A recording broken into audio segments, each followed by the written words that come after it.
Assalamualaikum warahmatullahi wabarakatuh. Salam sejahtera untuk kita semua. Sahabat tani dimanapun berada, berjumpa lagi dengan channelnya Husen_UC.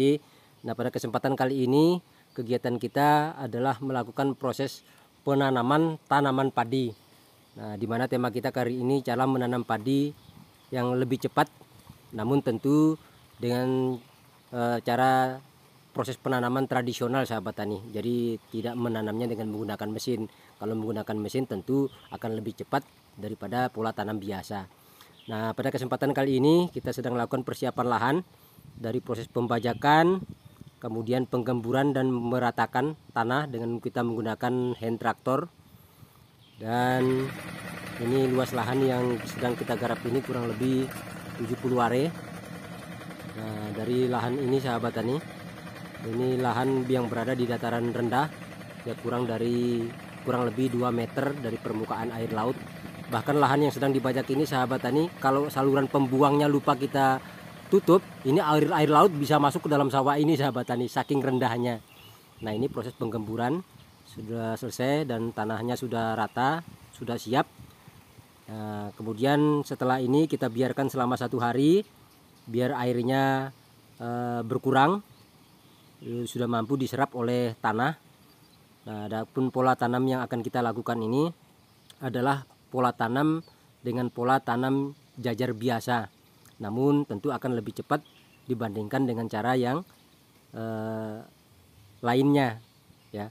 Namun cara ini sahabat tani, setelah kita buat seperti ini, airnya kalau tidak bisa terserap semua oleh tanah, jadi kita keluarkan, sehingga proses kita lakukan penanaman itu nanti air ini sudah dalam keadaan kosong ya, karena akan kita menggunakan pola garis, jadi bukan menarik tali sahabat tani, karena kalau menarik tali itu akan lebih lama.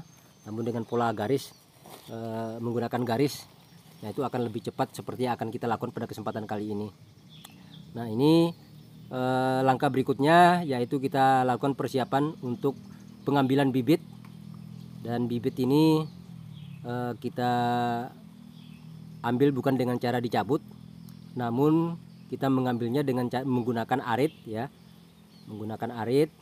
Dan ini ada 2 petugas khusus untuk mengambil bibitnya, dimana bibit ini kita potong dan kita libatkan, kita ikut sertakan tanahnya, kurang lebih ketebalannya 1 cm ya, ketebalan tanahnya yang kita ambil.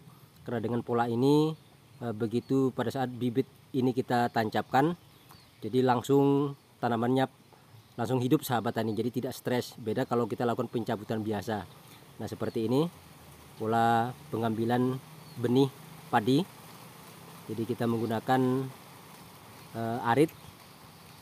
Nah, seperti ini, jadi kita ikut sertakan tanahnya, jadi kurang lebih tadi 1 cm ketebalannya, sehingga tanaman bibit ini tidak akan stres begitu kita tancapkan langsung hidup.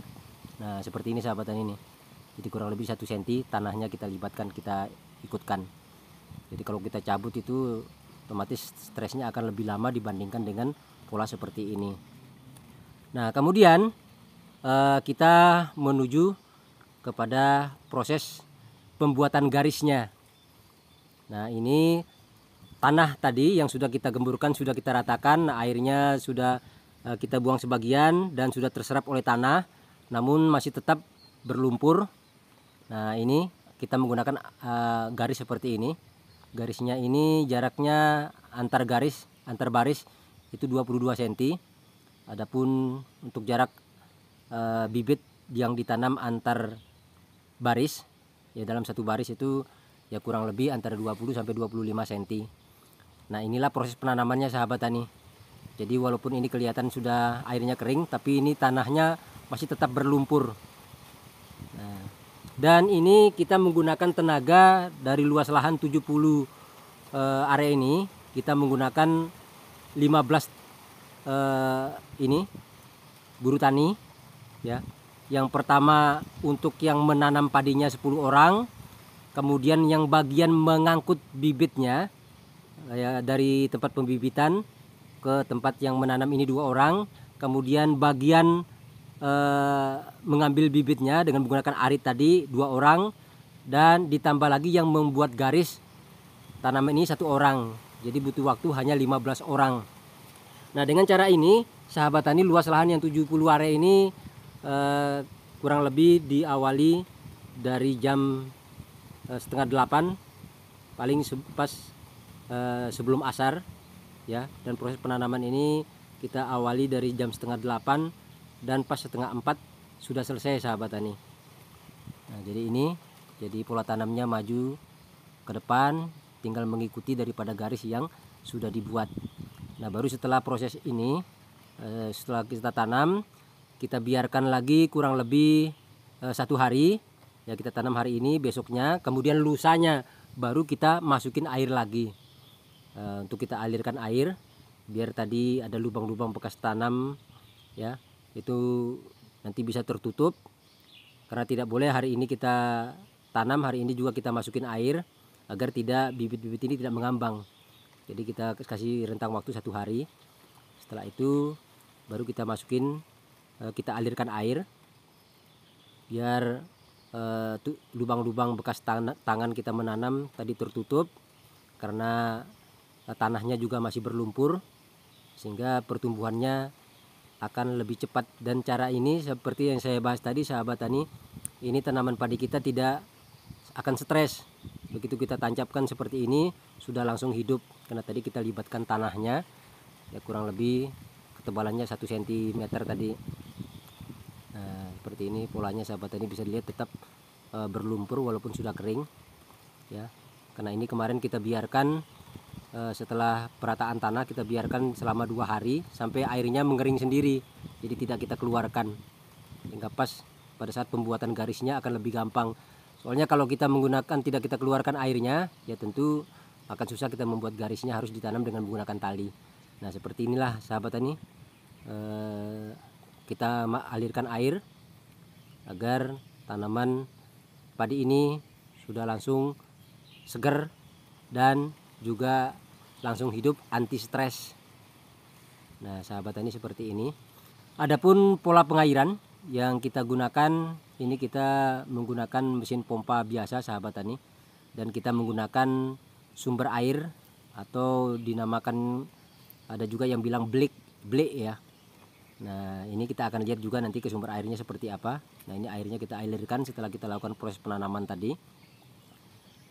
Nah, ini sahabat tani bisa dilihat ini sudah rata, kita masukin airnya ya dengan menggunakan tadi mesin pompa air, mesin diesel.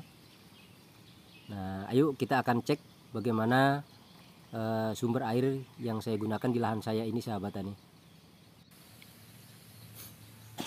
Nah, inilah sumber airnya sahabat tani. Kalau orang Jawa bilang blek ya, kita tidak menggunakan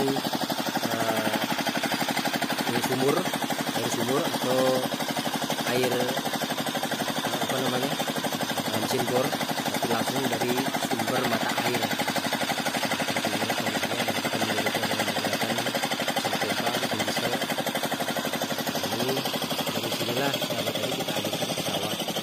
Bahkan dari sini sahabat tani, kalau airnya pasang nyampe ke sini air lautnya, sampai ke sumbernya ini. Maka kita menyedotnya, kita tunggu pas pada saat airnya surut dan full dalam keadaan tawar. Nah, seperti ini.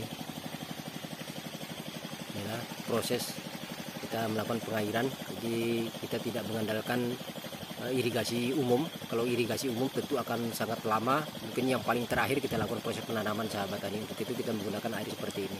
Oke sahabatku semuanya, saya rasa ini saja yang dapat saya sampaikan. Untuk itu terima kasih atas segala perhatiannya dan mohon maaf atas segala kekurangannya. Wassalamualaikum warahmatullahi wabarakatuh. Salam sejahtera dan sukses selalu untuk kita semua.